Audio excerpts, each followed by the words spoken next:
Hello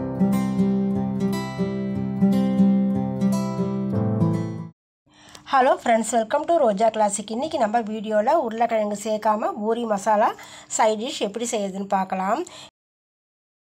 இப்போ ஒரு 3/4 kilo வெங்காயத்துக்கு பார்த்திங்கன்னா ஒரு 4-5 ஸ்பூன் அளவுக்கு நான் எண்ணெய் சேர்த்துக்கிறேன்.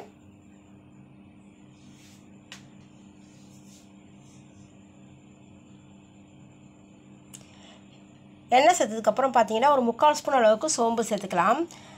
கூடவே ஒரு 3 கிராம்பு சேர்த்துக்கலாம். சேர்த்துட்டு இது ரெண்டும் நல்லா பொரிஞ்சு வாசனை வரும்போது ஒரு கொத்து கருவேப்பிலை சேர்த்துக்கலாம். சேர்த்துட்டு இந்த கருவேப்பிலையும் நல்லா பொரிஞ்சு வரும்போது நான் சிறுசுமாக நீல வாக்கில் வெங்காயம் கட் பண்ணி எடுத்து வச்சுருக்கேன். இந்த 3/4 கிலோ வெங்காயம் கட் பண்ணதை இதில் சேர்த்துடலாம். நம்ம ரொம்ப பொருள் எதுவுமே மசாலா பொருளாக சேர்க்காமல் செஞ்சுருக்கிற இந்த வெங்காயம் கிரேவி சப்ஜி பார்த்திங்கன்னா ரொம்ப நல்லாயிருக்கும். கூட நல்லா காரசாரமான பச்சை மிளகாய், அதனால் ஒரு 3 மிளகாய் மட்டும் சேர்த்துருக்கேன் நான்.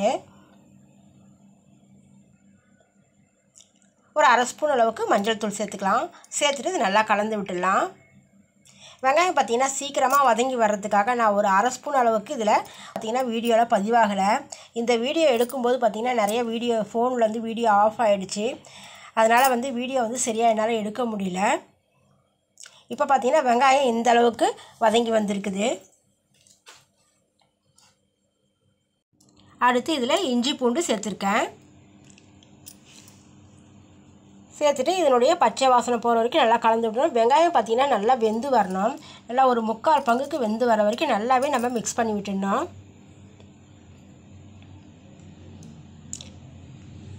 இந்த வெங்காயம் நிறைய சேர்த்துருக்கிறதால கொஞ்சம் வேகிறதுக்காக கொஞ்சம் மூடி போட்டு கொஞ்சம் நேரத்துக்கு அப்படியே வச்சிடலாம்.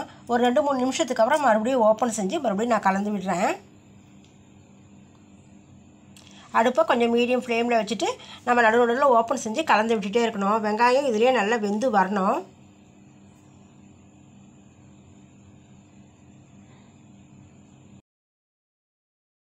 நம்ம சேர்த்த வெங்காயம் நல்லா ஒரு 3/4 பங்கு அளவுக்கு வதங்கி நல்லா ஓரளவுக்கு வெந்து வந்திருக்குது.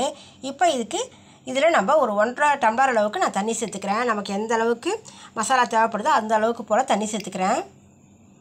தண்ணி சேர்த்து ஒரு தடவை கலந்து விட்டுடலாம்.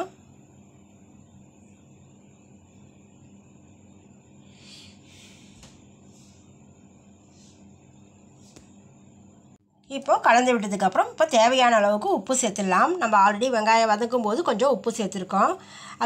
அதையும் கணக்கு பண்ணி இப்போ நம்ம உப்பு சேர்த்துடலாம். உப்பு சேர்த்து ஒரு தடவை நல்லா கலந்து விட்டுடலாம். கலந்து விட்டுட்டு கொஞ்ச நேரத்துக்கு மூடி போட்டு விட்டுடலாம். இந்த வெங்காயம் பார்த்திங்கன்னா நல்லா வெந்து நல்லா குழஞ்சி வர வரைக்கும் நல்லா வேக விட்டுடணும். நல்லா வெந்து வந்ததும் இதில் ஒரு 2 ஸ்பூன் அளவுக்கு கடலை மாவு நம்ம நல்லா தண்ணியில் திக்காக கரைச்சிட்டு இதில் சேர்த்துடணும். சேர்த்துட்டு அதை நல்லா மிக்ஸ் பண்ணி ஒரு 2-3 நிமிஷத்துக்கு இந்த கடலை மாவு வெந்து வர வரைக்கும் நல்லா கொதிக்க வச்சிடணும். கொதிக்க வச்சதுக்கப்புறம் நம்ம கடைசியாக மல்லித்தழையும் கருவேப்பிலையும் சேர்த்து நல்லா கலந்து விட்டுட்டோம்னா ரொம்பவே டேஸ்டான பூரி ஆனியன் மசாலா ரெடி ஆகிடும். நான் கடலை மாவு சேர்த்ததோ மல்லித்தழை சேர்த்ததெல்லாம் வீடியோவில் பதிவாகலை. அதனால் என்னால் வீடியோவில் இதை எடுக்க முடியல. கடலை மாவு மல்லித்தழையெல்லாம் சேர்த்ததுக்கப்புறம் இந்த ஆனியன் பூரி மசாலா ரொம்பவே டேஸ்ட்டாக ரெடியாகி வந்துடுச்சு. அடுத்து நம்ம பூரி சுட்டு எடுத்துடலாம். பூரிக்கு மாவு பார்த்திங்கன்னா ரொம்ப அழுத்தமாக இல்லாமல் ரொம்ப ஒரு மாதிரி சாஃப்டாக மாவு பிசைஞ்சு எடுத்தோன்னா பூரி பார்த்திங்கன்னா ஒன்று போல் நல்லா உப்பலாகி வந்துடும். பூரிக்கு எண்ணெய் பார்த்திங்கன்னா நல்லா ஹை ஃப்ளேமில் வச்சுட்டு பூரி போடும்போது நம்ம ஸ்லோ ஃப்ளேமில் வச்சுட்டு பூரி போட்டு எடுத்தோன்னா நல்லா உப்பலாகி வரும். அதுவும் நல்லா உப்பலாகி வரும்.